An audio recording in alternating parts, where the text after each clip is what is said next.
moyang kita. Dosanya satu, makan buah khuldi, dikeluarkan dari surga. Kita dosanya banyak, kepengen masuk, nggak nyambung. Hai Adam, dari tidak ada kamu saya adakan. Saya perintahkan tinggal di surga. Merasa sepi sendirian, saya ciptakan Siti Hawa supaya kamu tenang. Kamu boleh nikmati semuanya. Ini boleh, itu boleh, ini boleh, itu boleh. Makan, makanlah yang kau mau. Minum, minumlah yang kau suka. Pakai, pakailah yang kau senang. Satu yang saya minta, jangan dekati pohon khuldi. Itu kau tidak sanggup, keluar. Diusir dari surga. Sujud Nabi Adam. Kata riwayat 40 tahun sujud. Membaca Rabbana zalamna anfusana wa illam taghfir lana wa tarhamna lanakunanna minal. Itu namanya istighfarnya Nabi Adam. Istighfar itu kan mengucapkan astagfirullah, basmalah, membaca bismillah. Jangan kayak teman saya disuruh banyak-banyak baca istighfar, benar-benar dia baca istighfar, istighfar, istighfar. Bukan itu maksudnya. Nah, maka salah satu amalan yang sangat dianjurkan di bulan Muharram ini memperbanyak istighfar. Tidak ada orangnya yang tidak, ayo jujur, ini yang kumpul di sini semua, ada nggak yang nggak punya dosa? Yang merasa nggak punya dosa, ayo ke depan. Ada? Tidak ada. Setiap kita, entah kecil, entah besar, sengaja, terlupa, pasti mempunyai yang namanya khilaf dan salah. Dan Allah Tuhan kita bukan Tuhan pendendam. Allah Tuhan kita Tuhan yang ramah dan rahmah. Manusia, dosamu banyak, tapi ampunanku lebih banyak. Salahmu besar, rahmatku jauh lebih besar. Kau sujud di hadapanku, aku bangga melihatnya. Kau menangis di hadapanku, aku senyum melihatmu. Kau berjalan menujuku, aku berlari menyambutmu. Karena itu amalan yang sangat dianjurkan di bulan Muharram ini memperbanyak istighfar. Itu kalau istighfarnya Nabi Adam. Ada istighfarnya Nabi Yunus. Ibu kenal Nabi Yunus? Di mana kenalannya? Sok tahu. Nabi Yunus itu ketika berdakwah kepada kaumnya yang bandel, memberikan peringatan, kalau kalian tidak mau beriman akan turun azab. Kapan Yunus? Akan. Kenapa mesti akan? Sekarang aja kalau mau, saya tungguin. Kurang ajar betul ini umat. Akhirnya Nabi Nuh menghindar dengan perhitungan, kalau azab tidak turun saya sudah jauh. Meragukan janji Tuhan. Lalu naik kapal, dinaiki oleh Yunus, kapal mogok. Dicari siapa biang keroknya ini. Diundi ternyata Yunus. Sampai 3 kali diundi. Dibuanglah Yunus ke dasar laut. Ditelan oleh ikan nun atas perintah Allah. Telan itu Yunus. Jangan pakai dikunyah. Rusak urusan. Telan saja. Simpan di perutmu. Dibawa oleh ikan nun ke dasar lautan. Itu yang oleh Quran dikatakan bertemulah 3 macam kegelapan. Zulumatun salas. Gelapnya tengah malam. Gelapnya di dasar laut. Gelapnya di dalam perut ikan. Itu namanya petang. Mbahnya gelap. Di perut ikan itulah Nabi Nuh sadar akan kesalahannya, meragukan janji Allah, meragukan janji Allah. Ia sujud di dalam perut ikan itu, membaca la ilaha illa anta subhanaka inni kuntu. Itu istighfarnya Nabi Yunus. Dibacakan istighfar begitu, ikan sakit perut pak. Di dasar laut kemana mau cari apotik?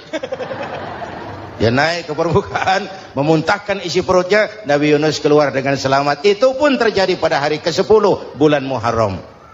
Istighfar intinya itu. Itu amalan utama bulan Muharram, memperbanyak istighfar. Allah selamatkan Nabi Nuh dari bahtera banjir yang luar biasa, 10 Muharram. Allah selamatkan Nabi Ibrahim dari pembakaran Raja Namrus, 10 Muharram. Setelah Nabi Ibrahim itu menghancurkan berhala-berhala, Abrahat pulang mau ibadah, lihat Tuhannya berantakan, marah besar. Siapa yang menghancurkan Tuhan-Tuhan kita ini? Ada yang lapor, kami lihat Ibrahim. Tangkap. Belum ada bukti, tangkap dulu yang penting. Bukti belakangan. Tangkap. Wah, dikerahkanlah aparat. Tangkap Nabi Ibrahim. Disidang langsung oleh Abrahat. Oleh Namrus maksud saya. Ibrahim, kau yang menghancurkan berhala-berhala kami ini, Tuhan-Tuhan kami. Siapa bilang? Ada yang lapor. Saya dengar nggak semua berhala itu hancur. Ada yang paling besar, angkat tangan, saya lihat ada kampak di tangannya. Barangkali yang besar itu iseng tuh, yang kecil-kecil dikampakin. Tanya aja sama dia, kamu gila? Kenapa? Masa kami disuruh nanya berhala? Nggak bisa jawab. Nggak bisa jawab. Lah kenapa disembah? Lebih gila mana? Tahu nggak bisa jawab kenapa disembah? Kurang ajar kamu Ibrahim. Bakar, dibakar. Ketika Ibrahim dilempar ke kobaran api yang menggunung, Allah perintah api, ya naru kuni bardan wa salaman ala Ibrahim. Hai api, dinginlah sampean. Api Madura waktu itu, Pak. Hai api, dinginlah sampean, selamatkan Ibrahim. Api tunduk kepada perintah Allah. Ibrahim masuk ke kobaran api, selembar rambut pun tidak terbakar. Kenapa? Apinya tunduk kepada perintah Allah. Kenapa?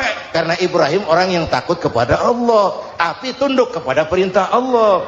Kalau kita baca ayat itu, masuk ke api, mateng. Sudah hadirin yang saya muliakan, oleh karena itu selamatnya Ibrahim dari pembakaran Raja Namrud itu pun pada 10 Muharram, Yaumul Asyura, hari ke-10 dari bulan Muharram. Imedia. Bapak Ibu hadirin hadirat yang saya cintai, sebagian kecil tentang Nabi Adam, Nabi Ibrahim dan Nabi Yunus, tapi saya belum menceritakan tentang Nabi Nuh tadi. Mengulang kaji. Nabi Nuh salah seorang rasul yang masuk ulul azmi, 5 besar. Karena memang perjuangannya menggambarkan satu usaha yang ulet dan luar biasa. Beliau diberi umur 950 tahun.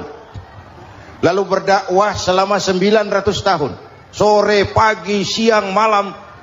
Dapat pengikut tidak lebih 80 orang. Rata-rata 10 tahun satu. Kalau saya minta berhenti aja jadi nabi, Pak. Ustadz mana masih mau buka pesantren? 10 tahun buka pesantren, yang nyantri cuma satu. Pedagang mana yang masih mau dagang? 10 tahun dagang, yang beli satu. Pimpinan partai mana yang masih mau kampanye? 10 tahun buka partai, yang nyoblos satu. Bangkrut. Umatnya bandel, kurang ajar, durjana, bajingan, tengik. Umatnya Nabi Nuh ini kalau diceramahi, telinganya ditutup dengan tangannya. Nabi Nuh akhirnya rekes, Tuhan, siang malam saya berdakwah kepada umat ini. Tiap kali saya sampaikan dakwahmu, mereka tutup telinganya dengan tangannya. Alergi dengar ceramah. Apa itu ceramah? Non profit. Saudara-saudara, jadi mau kamu gimana, Nuh? Sudah Tuhan, habiskan saja orang kafir. Nanti kalau punya anak, anaknya pun kafir lagi. Lebih baik bapak moyangnya sikat habis. Biasanya kalau bapak kalong, anak kampret. Bapak nyolong, anak nyopet. Fotokopi gimana aslinya? Habiskan saja. Itu mau kamu, Nuh? Ya. Oke. Nanti aku turunkan banjir, Nuh. Buat kapal. Dengan apa saya harus buat kapal, Nuh? Ya dengan kayu, kata Tuhan. Kayunya dari mana, Tuhan? Ya dari pohon, Nuh. Pohonnya belum ada, Tuhan. Ya tanam dulu, Nuh. Bikin kapal, kayunya nanam pohon. Apa artinya? Perjuangan perlu kesabaran. Sukses itu ada prosesnya. Nggak bisa simsalabim abracadabra lalu kita mau sukses. Semua ada prosesnya. Walaupun kenyataannya begitu. Sukses banyak bapaknya, gagal itu yatim. Kalau kita sukses, banyak yang ngakuin. Yang baru ketemu pakai manggil encing. Ketemu baru, tapi sukses banyak bapaknya. Gagal yatim, gak ada yang mau ngakuin kalau kita gagal itu. Udah bikin kapal dengan kayu di tengah kampung, bikin kapal ini. Bayangkan di tengah kampung bikin kapal, orang kafir makin menjadi-jadi. Lihat Nuh, kenapa? Makin sarap. Bikin kapal di tengah kampung, mau belayar kemana? Tuh lihat, kalau orang nggak tahu tujuan, mountain setengah jalan. Proses yang dinilai bukan finalnya. Ya kayak gitu kesimpulannya. Saya enaknya sendiri. Bikin kapal. Kapal mendekati selesai. Ini orang kafir rame-rame datang ke kapal Nuh. Mau apa? Buang najis. Sakit perut, berangkat ke kapal Nabi Nuh. Nongkrong. Dapat 2-3 tumpuk, pulang. Penuh lantai kapal dengan najis manusia. Inilah perjuangan. Bukan jalan raya lurus bertabur bunga di kanan kirinya. Banyak ondak dan duri, fitnah. caci maki, antipat, segala macam. Nuh. Ada orang tua dasar kafir, kurang ajar, sudah stroke berangkat juga ke kapal Nuh. Mau buang najis, pincang-pincang digotong orang. Selesai buang najis, dia bangun mau pulang, pegangan tiang kapal terpeleset, jatuh di atas tumpukan najis. Terjadi keajaiban, yang stroke-nya sembuh, lumpuhnya hilang, berangkat digotong-gotong pulang, jalan gagah sekali. Tapi orang kampungnya heran, ente sudah sembuh? Sudah. Berobat di mana? Kok begitu paten? Di kapal Nuh. Masih banyak. Yang berasa perlu obat bawa rantang, ambil, bersih lagi geladak kapal itu. Sudah selesai Nuh? Selesai. Oke, kau orang yang beriman bersamamu, binatang serba sepasang, naik Nabi Nuh, naik orang beriman, naik binatang serba sepasang. Ini cikal bakal penyelamatan manusia, Pak. Naiklah orang beriman, sudah naik semua, Nabi Nuh kontrol. Ini contoh buat kita, kontrol. Sudah naik semua teman-teman, sudah. Pemimpin yang baik bukan cuma terima laporan di belakang meja. Laporan itu yang mana juga bagus. Sama juga kampanye, kampanye yang mana juga merdu. Kalau aja yang dihitung. Pernah ada calon bupati kampanye janji, kalau saya berhasil kita akan banyak bangun jembatan di daerah kita. Orang tanya, Pak, nggak ada sungai di kampung kita, Pak. Dia bilang, sungainya kita bangun sekalian. Udah kadung janji, mana pula orang mau bangun sungai ini. Saudara-saudara, kontrol. Jangan cuma tunggu laporan di belakang meja, semua laporan bagus. Ya Bu? Bu? Nabi Nuh kontrol. Sudah naik semua? Sudah Nuh. Pulan bin Pulan naik. Naik Nuh. Paimin bin Tukijo. Naik. Kami lihat naik. Ada orang Jawa juga, Kiai? Ada. Sudah kontrol. Kan'an anak saya ikut nggak naik kapal? Kami tidak lihat itu Nuh. Kan'an. Ini potret. Bapaknya aktif ke masjid, ibunya rajin ke majelis taklim, anaknya keleleran kemana-mana. Bukan di sini, di Prancis. Udah di sini insya Allah sama. Nuh karena sayang anak, Nuh karena cinta anak, Nuh karena tanggung jawab anak, cari naik ke atas kapal. Lihat Kan'an, anak saya? Nggak lihat Nuh. Turun ke ruang bawah, periksa lagi. Mang, ayah Kan'an di dia. Jamaah Tasik nih rupanya di dalam. Tuh ayah Mang. Ayah ke mana ya budak ini? Turun ke bawah, tanya lagi. Ono Kan'an tuh? Orang nano orang ketok. Rombongan Jawa Tengah. Naik ke atas buritan. Dari buritan kelihatan ternyata Kan'an tidak ikut naik kapal, kumpul di darat bersama orang kafir. Ini potret kita sekarang. Kumpul sama orang kafir, hanyut anak-anak kita, ditelan budayanya orang kafir, ditelan tradisinya orang kafir, ditelan pergaulannya orang kafir. Nuh karena sayang anak dari atas manggil. Dalam Quran dijelaskan itu. Karena Nabi Nuh di atas, Kan'an di bawah teriak, ya bunayyarkam ma'ana. Begitu dalam Quran ayatnya. Coba ini pakai gaya memanggil supaya kelihatan ke gambar, kira-kira Nuh manggilnya begitu. Ini namanya gaya dakwah, Pak. Kalau ceritanya datar nggak menarik, maka Nuh memanggil Kan'an, ya bunayyarkam ma'ana. Kata yang dengar, ini gaya orang manggil, ya bunayyarkam ma'ana. Kan'an, kesini nak, naik kapal sama papi. Kata Kan'an di bawah itu, nggak mau papi, John di sini saja. Kata Nuh, jangan nak, Allah sedang murka, akan turun banjir. Kalau datang banjir papi, sa'awi ila jabalin ya'simuni minal ma'. Saya akan naik ke gunung tinggi yang bisa menyelamatkan saya dari banjir. Kan'an naik ke gunung, gunung dihantam banjir, Kan'an mati sampai sekarang. Yang kelima, Nabi Musa, kisah Muharramnya ini. Lahir dalam kondisi yang sulit. Karena Fir'aun mimpi akan lahir seorang anak dari keturunan Bani Israel yang akan menghancurkan kerajaannya. Kata Fir'aun, sudah lahir belum anaknya? Belum.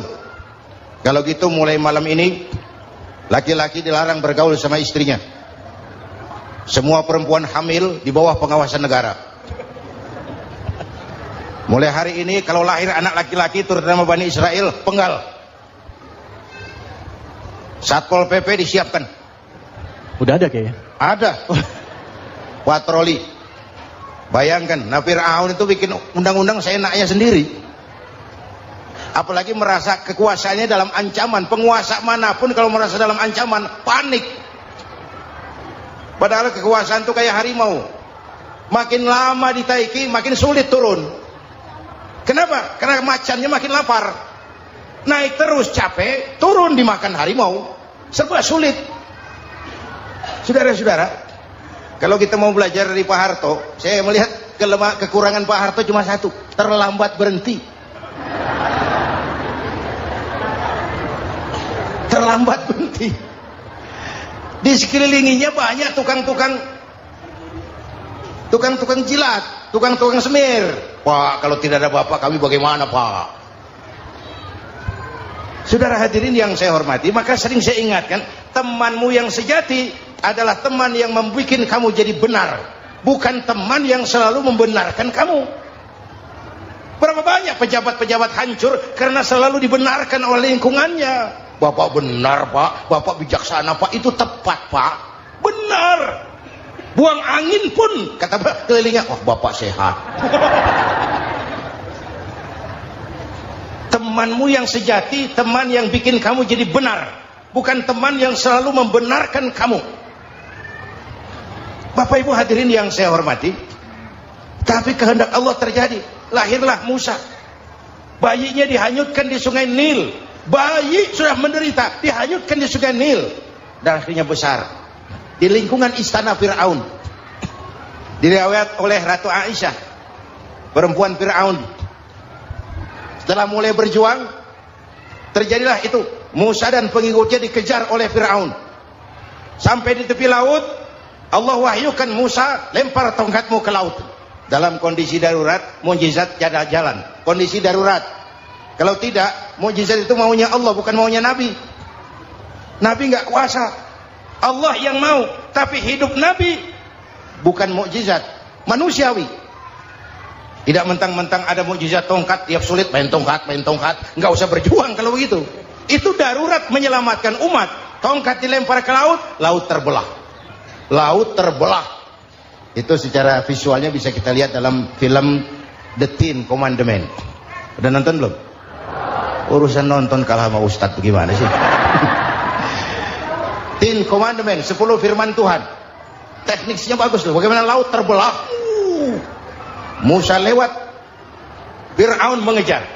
Musa sampai di ujung sana, Fir'aun masih di sama tengah perjalanan. Laut nutup kembali. Laut menutup kembali, Fir'aun tenggelam. Cengap-cengap di lautan. Begitu nafas sampai di tenggorokan, Fir'aun sambil cengap-cengap itu, amantu bi Rabbi Musa wa Harun. Duh, kalau begini mah saya juga percaya sama Tuhannya Musa. Mereka mau jengkel, goblok loh. Terlambat sekarang. Tenggelamin terus. Modar. Musa selamat. Fir'aun mati. Jenazahnya, jasadnya terdampar di pinggir laut. Beberapa waktu kemudian ditemukan orang, dimumi, dibalsem, diawetkan. Itu sesuai janji Quran. Wa kadzalika nunajjika bi badanika litakuna liman khalfaka ayah. Kami selamatkan badan kamu agar jadi pelajaran bagi orang-orang sesudah kamu nanti. Janji Quran tepat. Janji itu 14 abad yang lalu. Jasad Fir'aun ditemukan, dimumi, diawetkan, dibalsem di bawah nama Pharao Ramses II. Sekarang tersimpan di Museum Negara di Mesir. Kapan-kapan nanti ibu main ke Mesir, mampir. Naik ojek paling berapa itu? Oh, orangnya tinggi, hidungnya mancung, pokoknya pantaslah jadi Fir'aun. Selamatnya Musa di kejaran Fir'aun di ujung sana itu terjadi pada hari ke-10 bulan Muharram, yang oleh orang Nasrani diperingati dengan hari raya Paskah. Mereka melaksanakan puasa, mensyukuri nikmat keselamatan dari kejaran Fir'aun. Makanya kalau kita ikut puasa di bulan Muharram, bukan mengikuti syariatnya Nasrani, salah. Karena Nabi mengajarkan, itu sumbernya. Bukan ikutan sama ibadahnya Israel. Tapi memang agama ini kan merupakan mata rantai. Datang Rasul baru melengkapi Rasul sebelumnya, datang Rasul baru melengkapi Rasul sebelumnya. Mata rantai yang berkaitan. Setelah Muhammad selesai, selesailah tugas Nabi dan Rasul. Selesailah misi Nabi dan Rasul. Tidak ada Nabi lagi sesudah Nabi Muhammad. Itu harga mati, titik. Gak ada kompromi. Siapapun sekarang ini nggak datang ngaku jadi Nabi, wajib tidak percaya. Wajib tidak percaya. Tapi kaitannya memang, kita bilang Nasrani, orang bahasa Arab, bahasa Ibraninya Nazaret, Nasiroh, Nazaret. Itu beda dialek. Kita Daud, dia David. Ibrani. Kita Ali, dia Alek. Kita Sulaiman, dia Solomon. Kita Camat, dia Comot. ini yang ngomong ini comot semua. Bapak dan Ibu jamaah yang saya cintai, pertanyaan pertama, hijrah qalbiyah.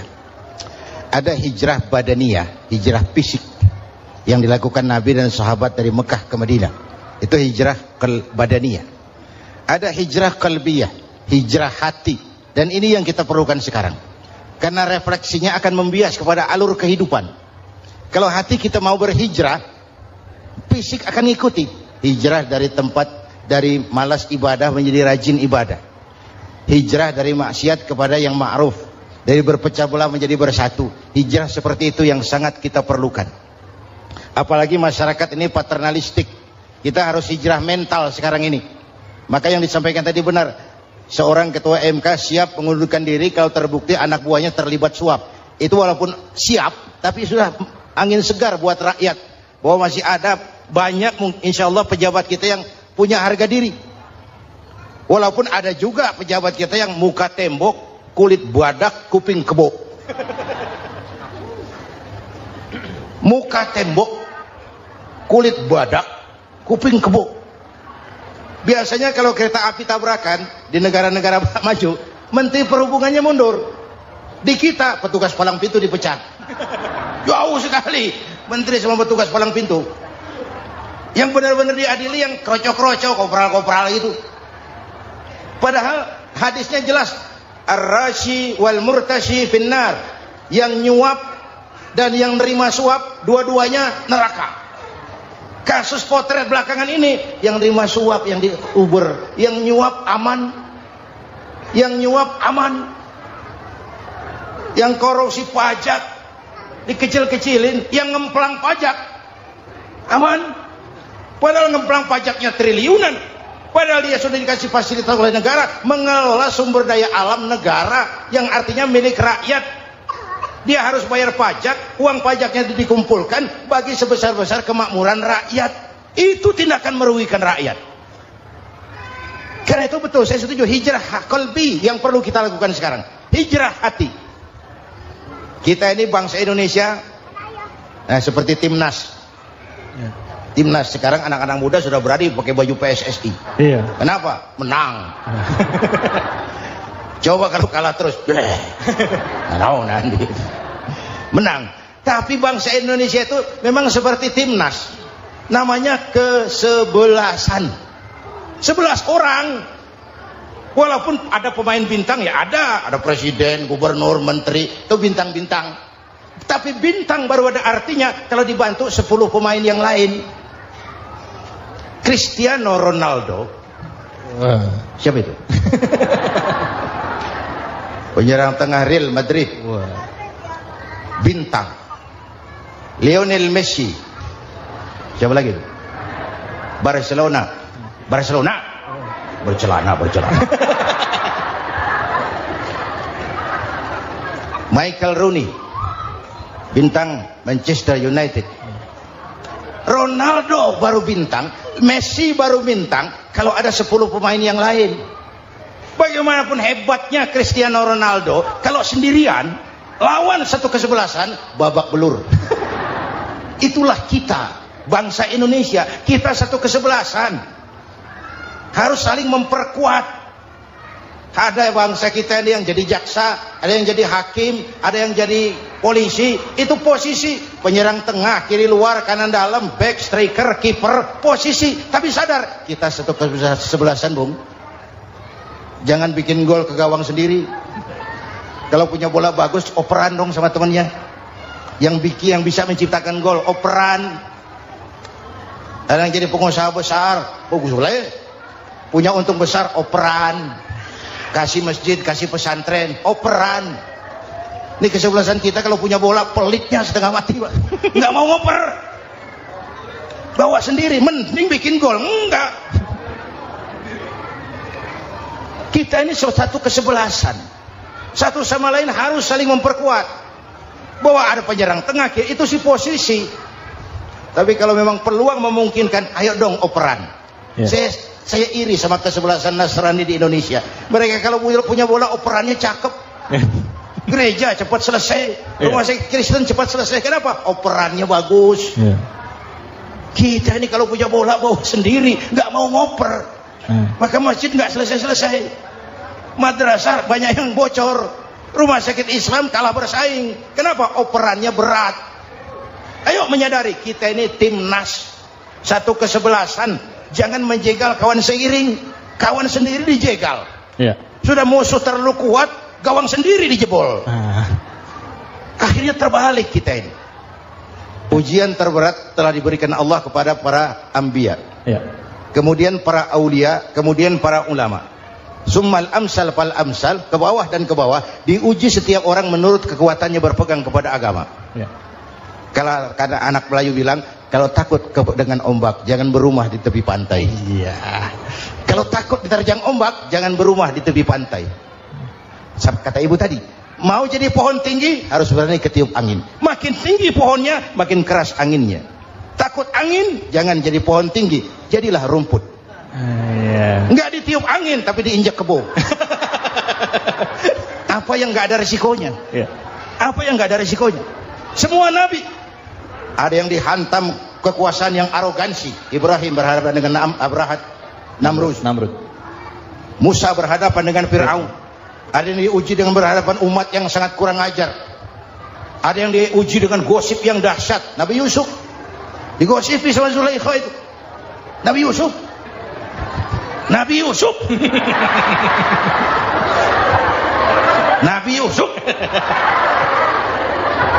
yang namanya gosip itu kan menyebarkan keburukan orang. Kalau benar saja hukumnya ghibah. Kalau salah hukumnya fitnah. Fitnah lebih bahaya dari pembunuhan. Benarnya ghibah, salahnya fitnah. Saudara hadirin yang saya hormati, jadi resiko itu biasa. Tidak ada yang tanpa resiko. Kalau takut ombak, jangan berumah di tepi pantai. Tinggal bagaimana kita menyikapinya. Kalau kita dewasa, ini bagian ibadah saya kurang, mungkin karena dia omongin orang, tambah pahala saya. Mungkin karena dia omongin orang, tambah pahala saya. Maka saya ngadapi gosip sepatah pun saya nggak ngomong. Saya cicing. Saya percaya masyarakat itu punya filter. Amin.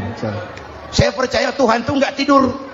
Kemudian melahirkan kita ke alam dunia ini, secara biologis bahan kita sama, dan tidak itu yang menentukan ketinggian.